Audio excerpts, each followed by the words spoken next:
Renungan saya yang akan saya bawakan adalah tentang anak-anak Tuhan yang bijaksana.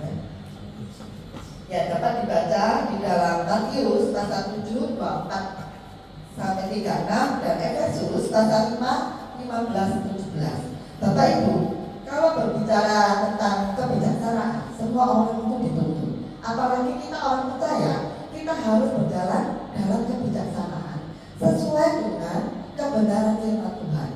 Bijaksana sendiri adalah berbicara tentang gini ya. Ini. Bijaksana sendiri adalah berbicara tentang bagaimana suatu tindakan dia itu cermat, teliti, tentu saja pandai dalam menghadapi kesulitan. Dan orang ini pasti adalah orang yang tanggap, karena dia tahu kapan harus maju, kapan harus mundur.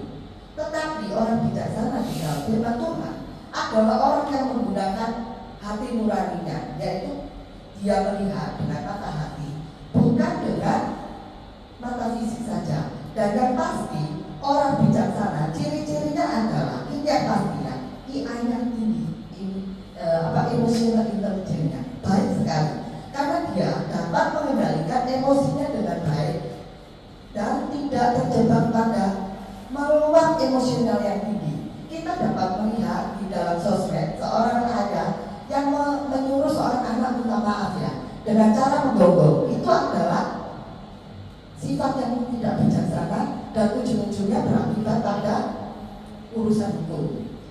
Saya bisa ambilkan contoh ilustrasi, yaitu dengan 3 orang yang ingin menyeberang di jalan. Bagaimana orang ini?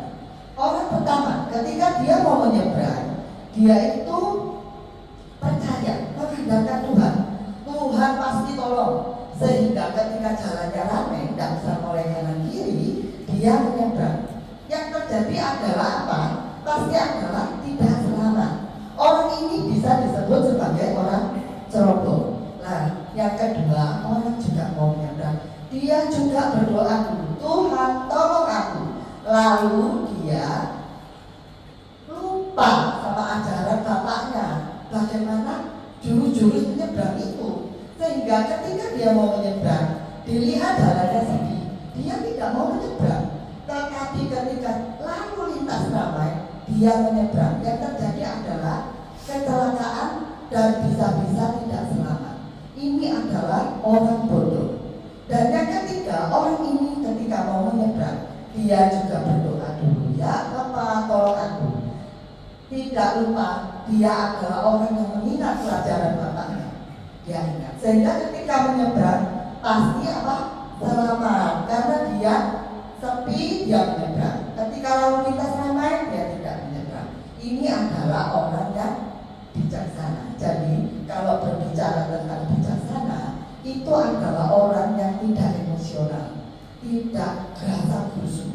Dia mengerti apa yang dilakukan, apa yang akan dikerjakan. Bapak Ibu, hal ini, ilustrasi saya ini sama dengan cerita perumpamaan oleh Tuhan Yesus yang diambil di dalam Matius 7 ayat 24, 26, yaitu tentang orang bijaksana dan orang bodoh. Bapak Ibu, perumpamaan ini adalah orang bijak itu membangun rumah di atas batu, tapi orang bodoh membangun rumah di atas pasir.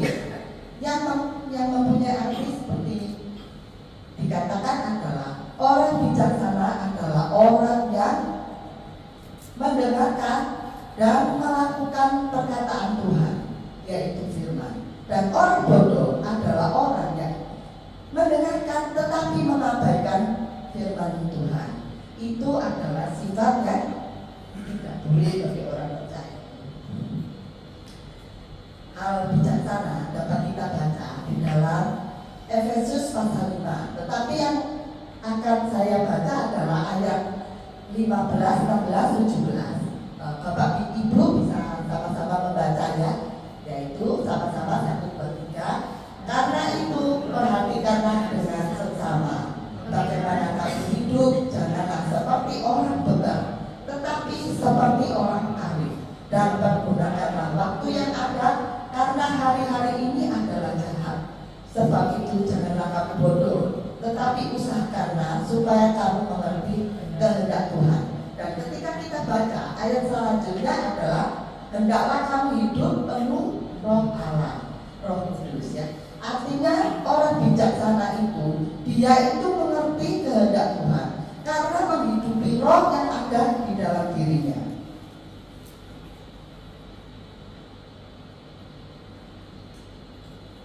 Nah, kehendak Tuhan itu kita tahu apa kehendak Tuhan.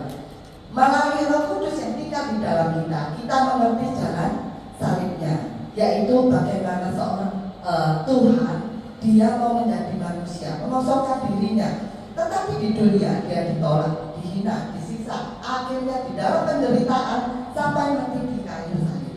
Lalu kita juga harus mengerti kenapa dia bangkit pada kematiannya. Itu menunjukkan bahwa Allah begitu besar, dia mengasihi semua manusia ciptaannya untuk dapat selamat, yaitu kasih setianya yang begitu besar. Patukah kita orang percaya dapat sombong? Ketika kita melihat Tuhan Allah aja, dia rela rendah hati mau melakukan salib itu. Selayaknya orang percaya tidak boleh sombong ataupun sok-sokan ketika mereka kaya, ketika mereka pandai, ketika mereka sehat dan lain-lain. Tetapi Bapak Ibu, ketika kita di dalam penderitaan, di dalam kesesakan, atau ketika kita sumpah ya, lalu kita menanyakan keberadaan Allah, lalu kita juga bertanya apakah Allah itu baik, itu juga bisa disebut kesombongan Bapak Ibu. Jadi berhati-hatilah di dalam penderitaan, sebab seorang percaya dia harus hidupnya selalu bersyukur dengan apa yang ada, baik selama musim kehidupannya senang susah, dia tahu Tuhan ada di pihaknya. Oleh sebab itu berbicara bijaksana, bijaksana itu adalah mengenai bagaimana mengerti kehendak Tuhan dan berjalan dalam kekuatannya.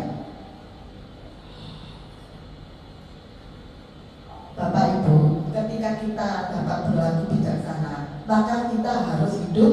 Ada dua hal yang dapat kita lakukan sebagai orang percaya. Satu, kita harus bijak dengan apa yang ada pada diri kita. Ya, kita meskipun memiliki pasangan, memiliki keluarga, harta, serta kesehatan yang baik, semuanya di dunia ini adalah sementara. Sedangkan orang bijaksana itu mencari juga, terus berusaha mencari warisan surgawi. Lalu yang kedua, dia juga harus bijak menyikapi apa yang ada di dalam kekacauan, baik hidupnya maupun kekacauan di dunia ini. Sebab setiap peperangan ataupun wabah penyakit sampai menjadi pandemi dunia, di dalamnya ada peran spiritual di dalam.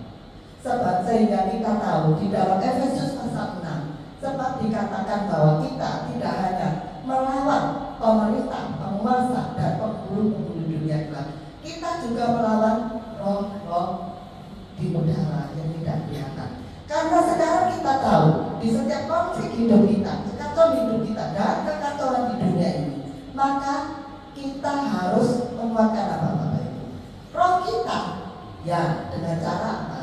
Kita berdoa, berpuasa, dan tidak lupa ini yang terpenting, belajar kebenaran firman-Nya, agar langkah kita itu tepat dan tepat, sehingga kita ini dapat menikmati apa yang ada di dalam firman, yaitu Matius 25 ayat 1 sampai 13 tentang perumpamaan 5 gadis bijaksana dan 5 gadis bodoh. Dan kita tidak akan menjadi 5 gadis bodoh yang lenteranya mati Bapak Ibu, tetapi lenteranya kita menjadi 5 gadis bijaksana yang lenteranya terus menyala sampai ketika dibuka pesta perkawinan anak domba, kita turut masuk di dalamnya.